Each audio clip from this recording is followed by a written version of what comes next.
Okay, great. It is 3, so let's get started. Okay. Hi everyone, I'm Janette. I am an engineer at Meta working on our GraphQL client for mobile and also our build infrastructure.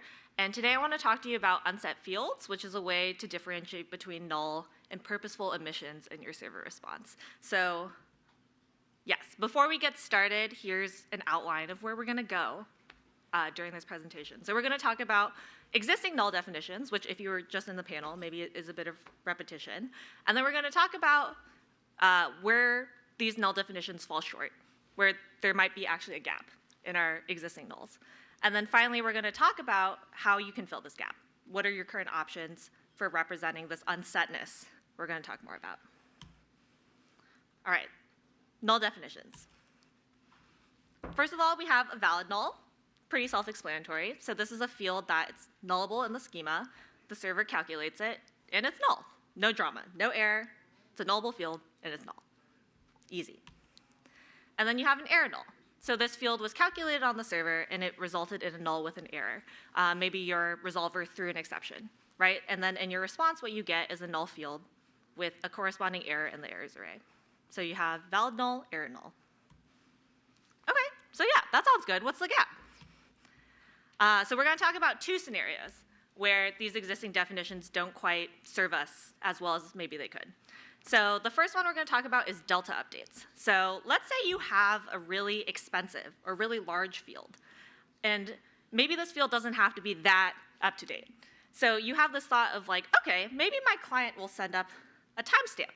And if this timestamp is older than an hour, the timestamp represents maybe the value the client has like previously, what it currently has. And if what the client currently has isn't that old, tell them to keep using it. If it is too old, then do all this work, send down a big field, do all that. So how do we tell the client, keep using your old value? You know, if our expensive large field is nullable and we send out null, the client will think, rightfully, oh, the new value is null, which is not what we want. We could send down an error null maybe, but it's not really an error, right? We haven't thrown an exception. We're doing something kind of on purpose, which is to be like, actually, like, keep using what you already have. I'm not going to give you a new value. So, second scenario, a little bit more complicated. So, next few slides are about this next one. So, migrating from REST to GraphQL. Migrating your server from REST to GraphQL, as I imagine many of you have gone through this process. So let's say on the server side you have some existing logic for REST that calculates an image. And in this logic for REST, you're saying, oh, I'm only going to add location tag like if you say you need it. And let's say also you're not ready to migrate images. Maybe it's really hard for some reason, but you are ready to migrate user. So you create this fancy new user GraphQL object. You write some resolvers for it. But because you're in a migratory state, you're going to reuse your existing REST logic, because you have a lot of it lying around, right? You're like, it'd be a waste to throw it out and rewrite all of it. So let's reuse it. So yeah, we have profile picture. We have profile picture with location tag. As you can see, normal vanilla profile picture passes in false for that second parameter. So you're never going to add the location tag for that field resolver. The problem, right, is in your schema, you have user with these 2 different fields, but they both return image, and the image type has both URL and location tag. So why is this a problem? So if you're a client looking at this being like, okay, this is what I can query, you think you can always ask for a location tag on an image. So that's not great, right? Because as we saw, for normal vanilla profile picture, we're never actually going to give you a location tag. It's always going to be null.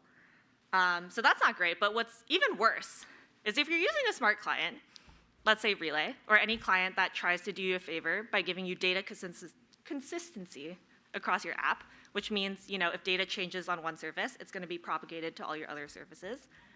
Let's say you have 2 different queries.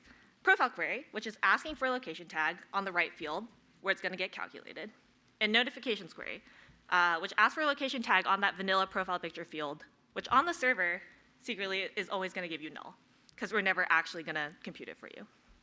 So what is this going to look like? So I spent a lot of time on this fake app. It's all in Google Slides. So anyway, you're on your beautiful profile picture surface.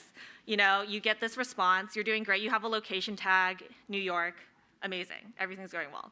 you go to your notification surface, and you get this response back, where location tag is null, because we've never calculated it on the server. But our smart client is like, oh, this value is now null.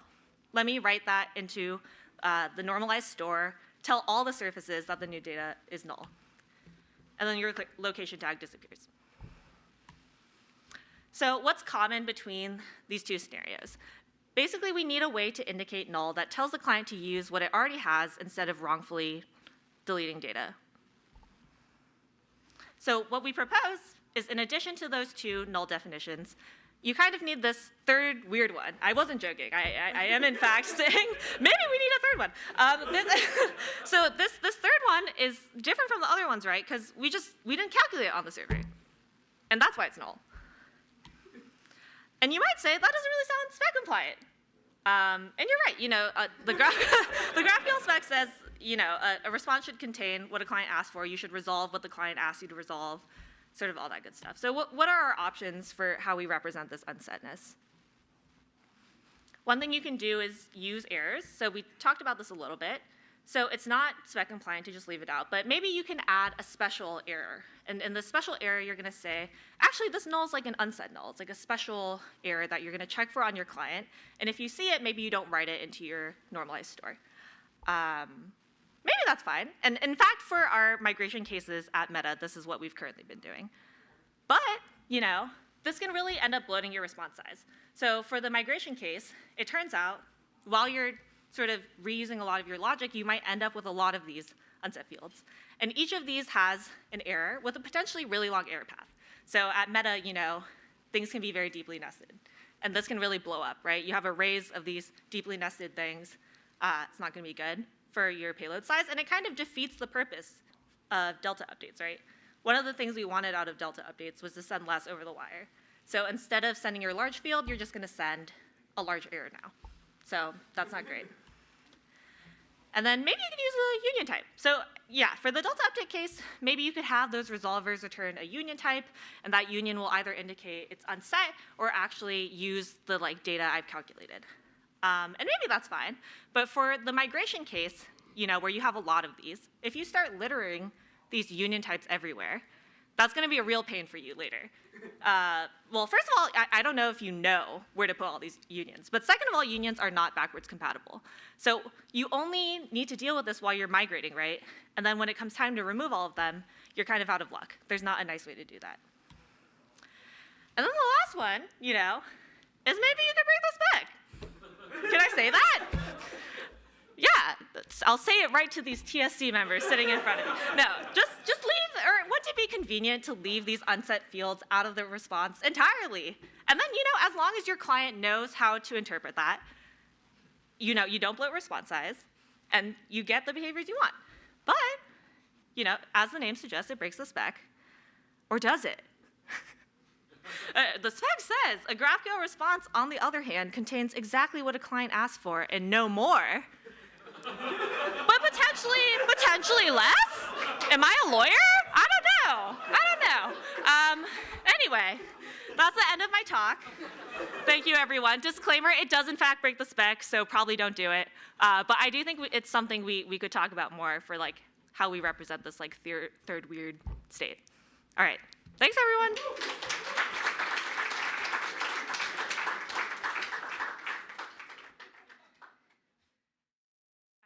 1 minute for questions.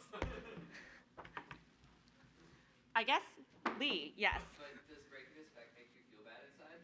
It does. You should know our server engineers refuse, or we have asked, and they refuse. So the spec is strong. All right, good. Yes. So would it be possible to augment a field and then also include arrow that would have the force now? Oh. I'm not sure if having a path to a field that is in fact not there, I can't think of a use case, but tell me if you have something in mind. And yeah, we can talk more about it. Yeah, there's an error emitting the field. Yeah. Yeah, it sounds like a definite bug, not feature to me, but it's fuzzy sometimes. All right. Any other questions? Okay. All right. Thank you, everyone. Okay.